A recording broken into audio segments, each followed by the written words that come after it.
ദിവസവും ഈ നിമിഷം ഓർത്തു വെച്ചോ നിങ്ങള്? ഈ വീടിന്റെ അസ്ഥിവാര ഇളക്കലാണ് ഇനി എന്റെ ലക്ഷ്യം. നിങ്ങൾ മൂന്നാളെ ഇവിടെ മണ്ണിനടിയിലാക്കിയിട്ട് ഞാൻ അവനെ എന്റെ അടിമയാക്കിയിട്ട് ഇവിടെ വാഴും. അളകനന്ദയുടെ വാക്ക്.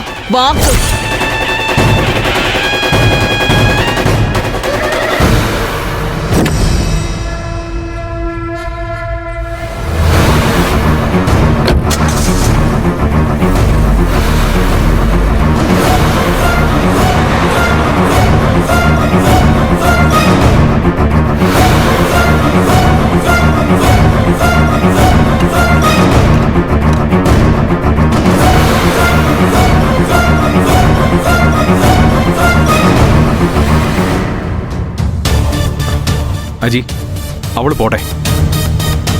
പക്ഷെ ഇനിയെങ്കിലും നിനക്കൊരു കുഞ്ഞുണ്ടാവുമെന്ന് നീ തെളിയിക്കണം. അതിനുടൻ തന്നെ നീ ഒരു കല്യാണം കഴിക്കണം. നോ,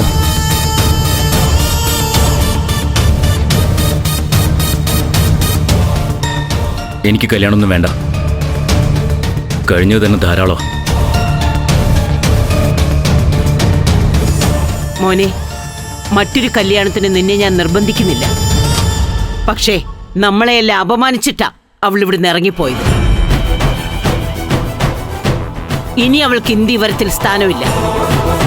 പക്ഷേ നിനക്കൊരു കുഞ്ഞിന് ജന്മം നൽകാൻ കഴിയുമെന്ന് തെളിയിക്കേണ്ടത് ഞങ്ങളുടെ മാത്രമല്ല, നിന്റെയും കൂടി അഭിമാന പ്രശ്നമാണ്. നിനക്ക് സമ്മതമാണെങ്കിൽ വിവാഹം കഴിക്കാതെ തന്നെ നിന്റെ രക്തത്തിൽ ഒരു കുഞ്ഞുണ്ടാവും. അതിനുള്ള മാർഗങ്ങളൊക്കെ തീരുമാനിച്ചിട്ടാണ് ഞാൻ നിന്നെ വിളിച്ചു വരുത്തിയത്. ഇനി എന്താ ചെയ്യേണ്ടതെന്ന് ശിവൻ നിന്നോട് പറഞ്ഞു തരും. നീ അതനുസരിച്ചാ മതി.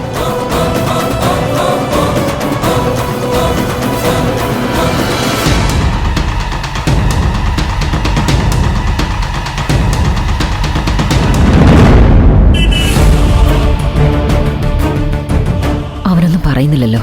പറയും ചേച്ചി, പറയിക്കും ഞാൻ. ഇനിയിപ്പോ എന്തിനും അജി തയ്യാറാവും. അവന്റെ മനസ്സിന് അത്രയ്ക്ക് മുറിവേറ്റിട്ടുണ്ട് ഇപ്പോ.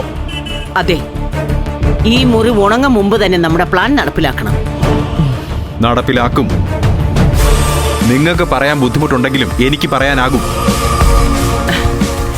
അച്ഛനാകുന്നതിന് തടസ്സം അവനാണോ എന്ന ടെസ്റ്റ് നടത്താനാണെന്നും പറഞ്ഞ് ഞാൻ തന്നെ അവനെ ഹോസ്പിറ്റലിൽ കൊണ്ടുപോയി അവന്റെ സെമൻ കളക്ട് ചെയ്യാനുള്ള ഏർപ്പാട് ചെയ്യും.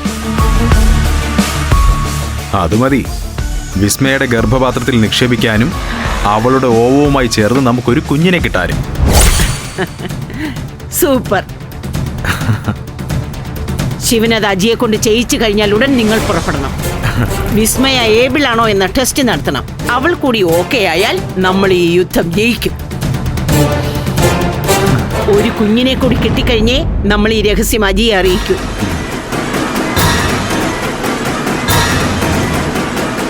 എന്താ, സമ്മതമല്ലേ? സമ്മതം.